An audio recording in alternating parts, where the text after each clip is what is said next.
over to our roll call hearing, Board of Public Works, but joined by the honorable council members, Jose Rizar and Paul Krikorian. We have a few items on our agenda today, and I think we can, well, I won't jinx it. We'll just take it one step at a time. What we'll do is go through the calendar, the agenda, and refer to those items that do not have cards. And item number one, Roberto, just for the record, and I can do the directive. Item 1, Councilman? Do you want to consider item 1? Let me just hear your... Sure. Item 1 is the city attorney ordinance, Councilman, amended the municipal code and sections of the administrative code as it relates to surcharges for general plan maintenance, and it also has a typo that is being corrected. Okay, and seeing no cards, we can approve and have the city attorney prepare the ordinance with your consent and support. Is that a yes? Councilman Krikorian, are you fine with that? Okay. Item 2, we do have cards on that one. Item 3 will continue in plan on March 23rd. Number 4 will continue in plan to March 23rd, but there are several cards on item number 4, and I know people took the time to get here, so I'd like to respect that and ask if you still feel compelled to speak right now, or do you want to wait till the 23rd? All right, there's some folks that want to speak, so we'll hold on to that. And item number 5 will continue in plan on May 4th. Number 6 will continue in plan to March 23rd, hopefully in council April 9th. And 7, we do have our director here, but we'll get a report later or another date. And Director Goldberg, you're here for item number 2? Okay. So item number 7, we don't have a report today, right? Okay. So that being said, we'll go back to item number 2. And Roberto, can you, for the record, and we'll have the staff come up and do their report, then we'll go through comments. Sure. Councilman, number 2 is a planning commission report. It's an ordinance which imposes development limitations as to the height, floor area, and lot coverage in the Oaks neighborhood in CD4. Okay, good afternoon. Good afternoon, council members. For the record, I'm John Tannery from the Planning Department, and this is Blake Lamb with me. I'm here to talk about the Oaks. It's an ordinance of development limitations. They'll be added to the zones in the Oaks neighborhood in Hollywood. It's around Franklin and Los Feliz and Western, where those come together near the observatory. The delimitations will address height, lot coverage, and FAR issues in the neighborhood. There's been an ICO in place in the Oaks for almost the past 2 years. The ICO that's in place only regulates floor area ratio. We've been working with the community and the Homeowners Association for those 2 years with many small public meetings, and we've had a few workshops and a hearing, and we had support at City Planning Commission. The regulations will are height, lot coverage, and floor area ratio again. The height regulations are based on slope and will require terracing of a house over 2 stories. The lot coverage regulations are based on lot size, and those are for grading reasons and things like that. We don't want people building massive single-story houses that will require tons of dirt being removed. The floor area ratio regulations are based on lot size and slope. So as your slope gets higher, you can build less floor area for your house. And there is also going to be a minimum house size similar to what you saw with the Northeast Hillside regulations. We've also been working closely with the citywide Hillside Mansionization team to make sure that our regulations kind of mesh with theirs and aren't overridden or anything like that. Okay, anything else? Okay. And we do have with us several speakers, and we have the council representative. Do you want to speak last? The council representative would like to speak last, or you want to speak first? Good afternoon, Mr. Chair. Doug Minzen, representing Councilman Tom LaBonge. If I may ask, are there any opposition cards on this one? Well, we do have two supporting and one just for general public comment. Okay. Then I would like to say that, you know, the council would like to thank staff for all their hard work. I believe that I speak for the two supporting who are with the homeowner association and saying they probably don't need to comment. They feel the same way, and we hope that you approve this one and move it soon. Okay, thank you, sir. We have Rainer Stank, I believe. I apologize if I mispronounced your name. And Robert Young, and then Mr. McQuiston. Good afternoon. My name is Rainer Standke. I'm here to represent the Oaks Homeowners Association. We are very much in favor of these regulations. We've worked on it for a long time. The reason that we started this is that out-of-scale development in our neighborhood really started to threaten the character of the neighborhood. We think that the regulations that the planning department arrived at are reasonable and proportionate to the problem because they aim to limit development to the scale that's already there, and therefore we ask for your support. Thank you, sir. Waive right to speak. Robert Young, thank you. Okay, you waive, okay, thank you very much. And Mr. McQuiston, the last speaker. Jim McQuiston. As you probably know, I'm very interested in zoning in the entire Hollywood area. One of the difficulties that we have had with zoning plans is that they are a piece of paper and no one respects them. And if we want a good planning department, then the council has to say, look, we're a legislative body. We don't execute the law. We don't look at individual properties and change the zoning on individual properties. That decimates the desire of the planning department to do a good job and affects the morale. Now, we have a serious deficit problem. And every time we bring something like this up and the people have the idea that they can get the city council to overthrow what the planning department has decided, that means extra work in the city government. And we don't have the money to do this. If we really supported, if the council really supported the planning department and the planning department realized that they really got to get it right, then we'll have better plans and we'll have fewer appeals, and the city can get down to the work it really needs, namely making sure we have very good plans for the city.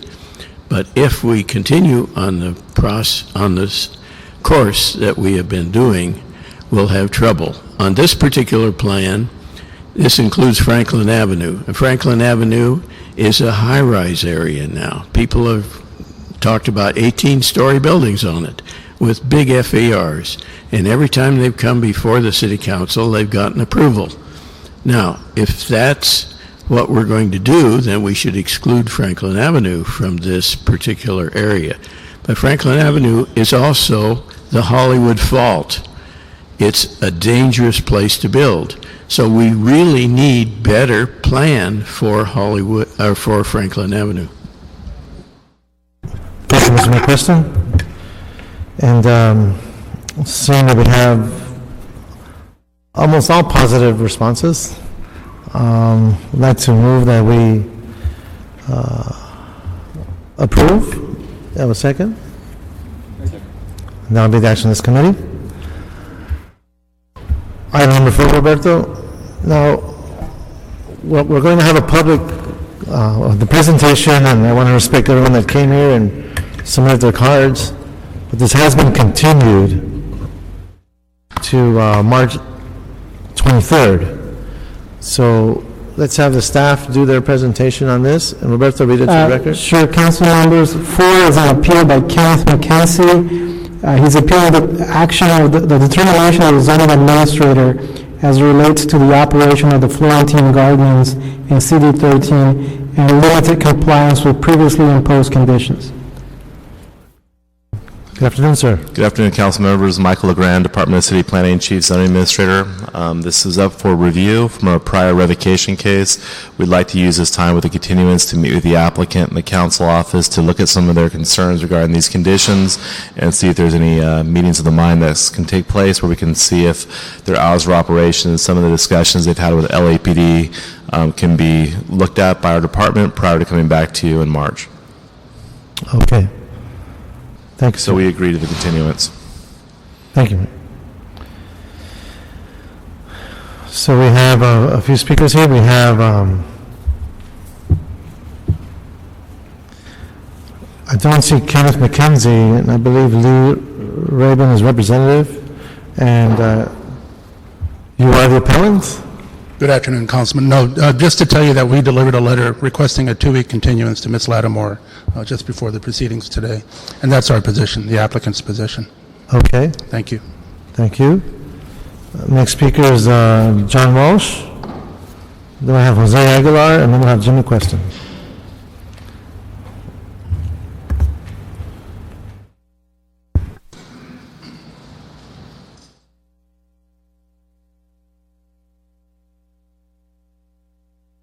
John Walsh, blogging at Hollywood Highlands, HIGHLANDS.org. You know, they call me a naysayer, but I'm here to tell you that Kenneth McKenzie I have known for, 15 years?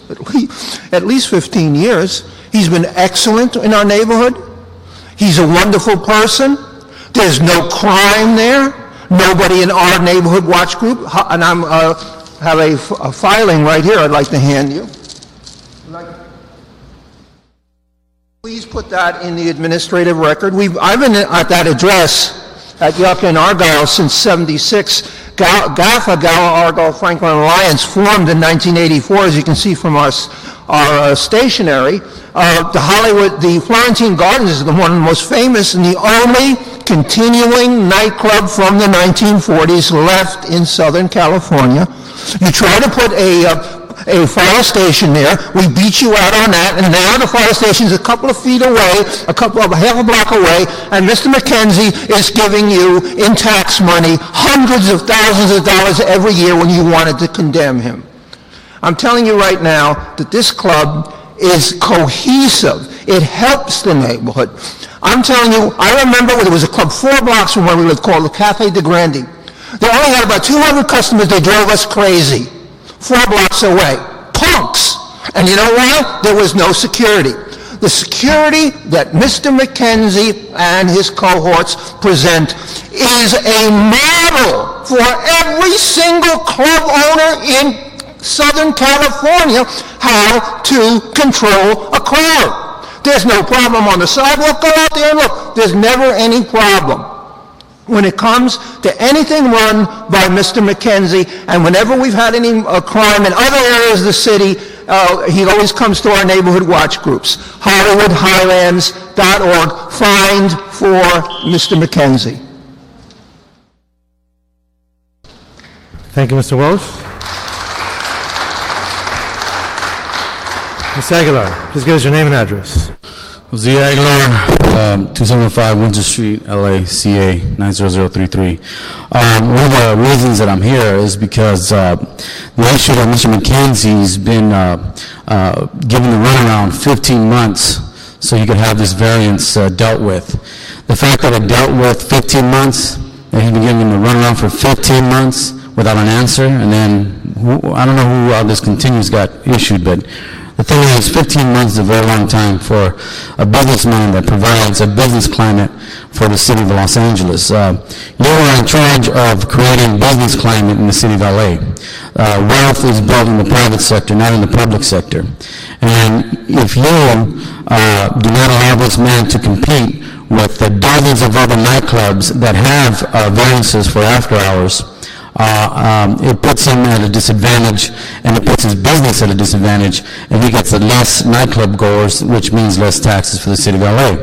Now, if you really want to restrict after hours, then why the issuance of dozens of permits in Hollywood? It's become the norm in Hollywood. Most clubs are after hours, and the clubs that are not after hours, they basically lose sales receipts, parking receipts, everything else. Now, one thing that Mr. McKenzie does, he provides a lot of work for Latinos and African Americans in Hollywood. And those jobs are very precious now, especially with the unemployment rate in the city approaching 15% plus. So we have a very high unemployment rate in the city. You have, issues with business climate, and you have issues with the fact that you need people who promote businesses that could also provide for ambulance services and fire departments. So Mr. McCain wants to have the equal footing in Hollywood like these other nightclubs do. He just wants the equal respect, equal footing, and I hope you will provide him that.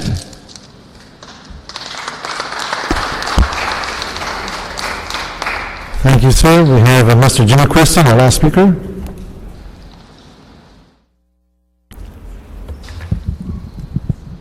Jim, a question. I live even closer than John Walsh to this. But, as you know, I'm very interested in promoting business and have looked at many applications, not only this one. This application, I believe, was treated very fairly by the zoning administrator. The fellow did not comply with what he was promised to do, and therefore they were continued. That is the essence. Now, if this body were to overrule the zoning administrator, who is the executive, then, as I said before, it would be the wrong thing to do. If you want to change the zoning ordinance so that everybody can operate the same, that's one thing. But you don't want to give someone special consideration. Broadway Laguna and Topanga Association said nobody gets special consideration. There is no special consideration given by the zoning administrator. In fact, he gave a little bit of special consideration for this one club. So I think we have to let the decision stand. Thank you, Mr. McQuiston. That concludes the public hearing. I do see the council deputy from the district. I know we're going to continue this. You want to wait or you want to speak now? It's up to you.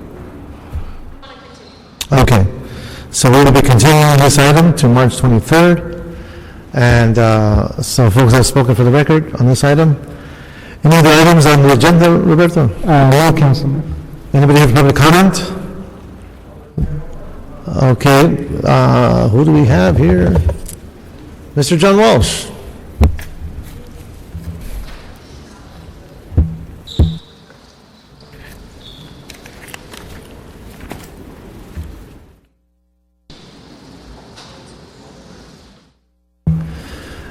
Good afternoon, sir.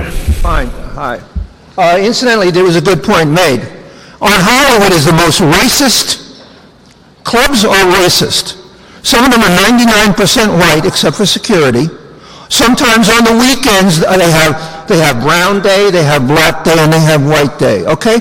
In fact, there are only 3 or 4 good clubs which actually have a mixed clientele, and his is one of the clubs. And if you don't believe it, go down there and look at it. This city is more on nightclubs, is more racist than Memphis in 1953. If you're black, you go to this club. If you're brown, you go to this club. If you're white, you go to this club. I've lived in the neighborhood for years and years. It wasn't always that way. It's the politically correct racism, and that's the way it is. HollywoodHighlands.org. And incidentally, I'll give you a copy of our latest analytics. We are getting at HollywoodHighlands.org, thanks to the City Council, 37,000 hits per week, 75,000 per posting. Thank you. Thank you, Mr. Walsh. Any public comment? Seeing none, this meeting is adjourned.